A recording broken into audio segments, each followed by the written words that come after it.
Pada kesempatan kali ini ada banyak yang bertanya kepada saya tentang teknik pernapasan. Saya akan ulas satu-satu teknik pernapasan itu. Nah, untuk yang pertama ini, teknik pernapasan membuka seluruh energi tubuh, atau bisa dibilang yang sekarang lagi marak itu cakra dalam tubuh manusia. Cakra dalam tubuh manusia itu ada 7 dan 8 dengan kundalini. Sebenarnya kalau cakra yang ada itu banyak banget. Tapi di sini saya ingin berbagi teknik pernapasan untuk mengaktifkan atau membukanya. Panjenengan nanti bisa praktekkan sendiri. Kita cari cara yang mudah saja tanpa meditasi. Cukup dengan pernapasan kesadaran diri. Jadi 7 kali tarik nafas, 7 kali tahan, 7 kali buang. Anda bisa mengaktifkan 7 cakra dan bonusnya kundalini. Untuk mengaktifkan 7 cakra, kita cari ruang menyimpan nafas dulu. Ruang menyimpan nafas dulu agar di saat nafas sampai ruang itu bisa menekan peredaran ataupun membuka energi pada ruangan tersebut sehingga menyalur ke seluruh cakra kita. Dalam diri kita itu ada sebenarnya 4 ruang yang utama untuk olah pernapasan. Pertama ada di kepala kita, rongga otak. Di situ ada ruang untuk bisa menyimpan udara. Yang kedua ada di dada.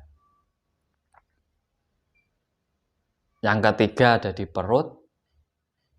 Yang keempat ada di bawah perut. Setelah kita tahu ruangnya, kita ketahui cakranya. Kundalini cakra dasar, cakra seks itu ada di paling bawah. Berarti pernapasan yang kita gunakan di sini adalah pernapasan bawah perut. Banyak yang bertanya kepada saya, gimana Kang caranya mengirim nafas itu bisa sampai bawah perut? Nah, di situ sampai cermati dulu. Nafas kalau dari hidung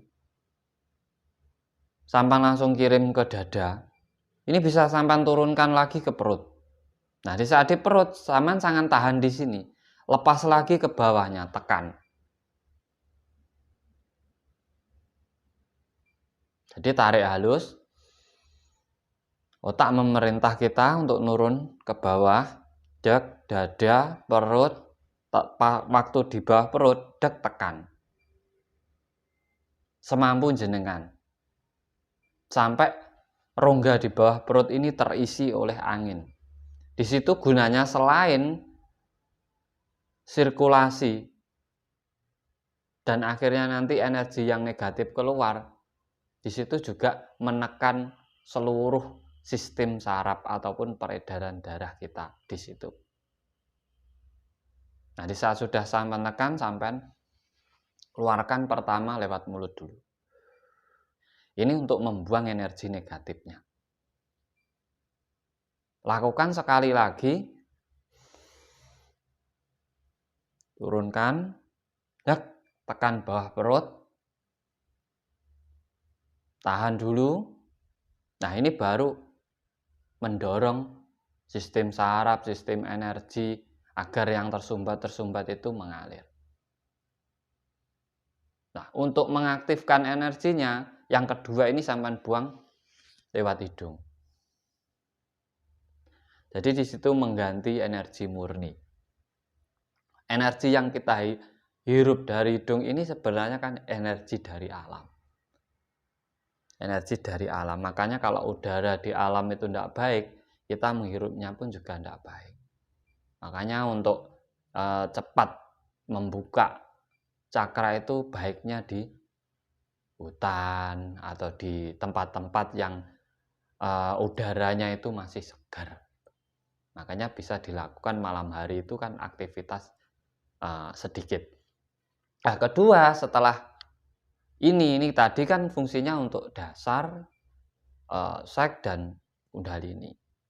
Nah, di saat sampean mengalami kurang keyakinan diri, kurang pede, daya pikir tangkapnya kurang stabil, sampean memecahkan masalah itu kurang cepat, di situ sampean ngolahnya di bawah perut. Karena ini tujuannya untuk memperlancar dorongan energi ataupun mensuplai energi dari kundalini ini, terus cakra dasar dan sek ini untuk kepercayaan diri, keyakinan diri, dan juga kreativitas diri. Sehingga sampean akan banyak mempunyai ide-ide kreatif. Setelah itu baru di perut. Pertama juga sama, tarik nafas dari hidung, kirim, waktu di perut tekan, melandek, tahan dulu biar penuh. Nah, di saat sudah merasa penuh, keluarkan lewat mulut dulu.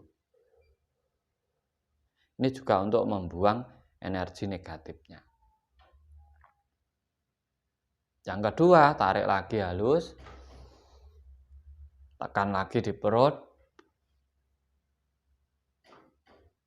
baru keluarkan lewat hidung. Nah, itu untuk jenengan yang agar memiliki greget dalam hidup, tidak malas-malesan, jadi orang yang rajin. Itu di perut. Karena ini kemauan. Ini adalah alwamah.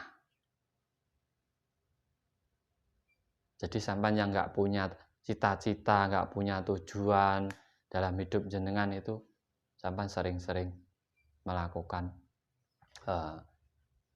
pernapasan perut.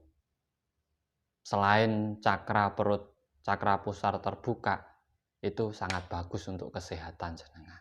Karena di situ tempat mengolah makanan. Banyak energi-energi, sisa-sisa makanan yang negatif yang harus sering dibuang. Makanya kalau bisa setiap hari kita melakukan pernapasan perut itu. Setelah perut sampai naik ke dada. Sama tekniknya.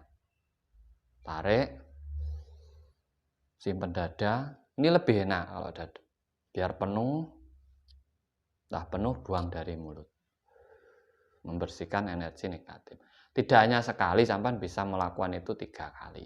Di saat emosi sampean tinggi, sampean pernapasan dada yang sering-sering harus sampean lakukan. Emosi, egois, sering marah-marah gitu, pernapasan dada. Karena ini tempatnya supaya dan amarah. Efeknya di sini akan mudah menahan emosi, memiliki rasa sabar, penyayang, tidak mudah menjatuhkan orang lain. Itu efeknya. Karena apa? Kita sudah bisa menekan amarah dan supiyah kita. Setelah itu, kita terakhir ke rongga cipta atau cipto. Ini tempat untuk mencipta apa yang sampean impikan, apa yang sampean inginkan dalam hidup panjenengan. Makanya di sini tempat juga mata batin. Mata batin itu sebenarnya indera pencipta. Orang yang mata batinnya terbuka, dia tidak akan mudah percaya dengan apa yang dia lihat sebelum dia berpikir. Orang yang mata batinnya terbuka itu lebih mengutamakan pola pikirnya daripada apa yang dia lihat. Ataupun tidak mudah ikut-ikutan orang lain. Tidak mudah percaya apa yang dia dengarkan. Dan tidak mudah percaya dengan apa yang dia rasakan. Dia akan selalu berpikir, mencerna, mengkaji sebelum melakukan sesuatu. Itu fungsi ataupun di saat mata batin panjenengan terbuka. Pernapasannya dari hidung, tahan di kepala, keluarkan lewat hidung lagi. Dari hidung lagi tarik, tahan, keluarkan lewat hidung lagi. Kalau otak ini dari hidung ke hidung, karena kalau dari mulut nanti yang keluar dari perut dan dada. Nah, itu bisa sampean lakukan tiap hari. Sampean cukup mengontrol 4 tempat ini, itu akan menstabilkan 7 cakra dan kundalini jenengan. Gak perlu meditasi. Cukup dengan pernapasan. Karena nafas kita ini yang mengontrol energi kita sebenarnya. Kalau kita sering ngos-ngosan, energi kita pun juga berkurang. Semakin panjenengan bisa mengatur ataupun menyelaraskan ritme pernapasan jenengan, itu jenengan energinya pun juga tidak bocor, stabil.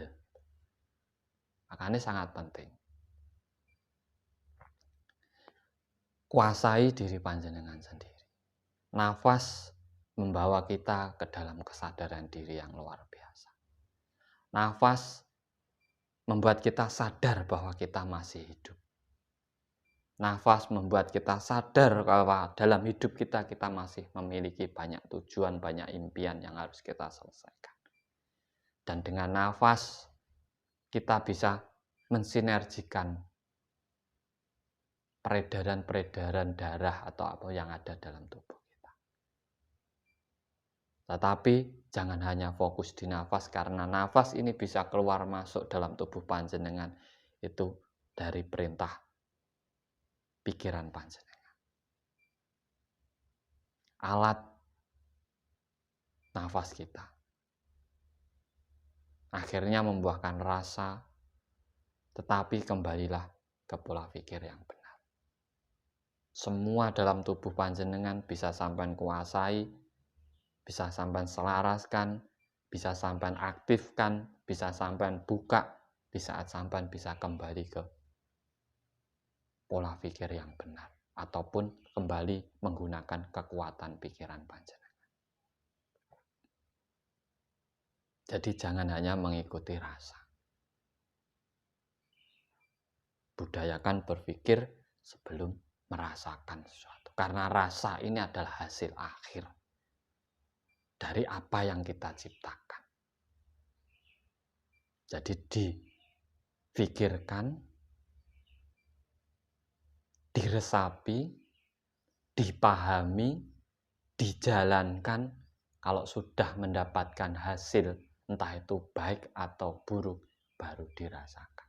Karena rasa itu adalah hasil akhir. Hasil akhir dari karya kita.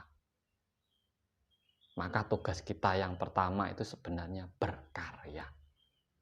Agar apa? Bisa dirasakan oleh yang lainnya. 7 cakra ini menjadi simbol tujuan hidup panjenengan itu apa. Di saat sampean sudah menemukan tujuan dalam hidup panjenengan, disitulah 7 cakra panjenengan sudah stabil. Tetapi di saat sampean masih kebingungan, belum menemukan apa yang sebenarnya menjadi tujuan hidupmu, berarti 7 cakra panjenengan itu belum stabil. Kita belajar yang real, yang logika, yang bisa kita pikirkan, sehingga di saat kita benar-benar sadar itu kita bisa merubah hidup kita. Semoga bermanfaat untuk panjenengan semuanya. Dari saya terima kasih. Salam cerdas, salam rahayu, rahayu, rahayu, sagung dumadi. Matur sembah nuwun.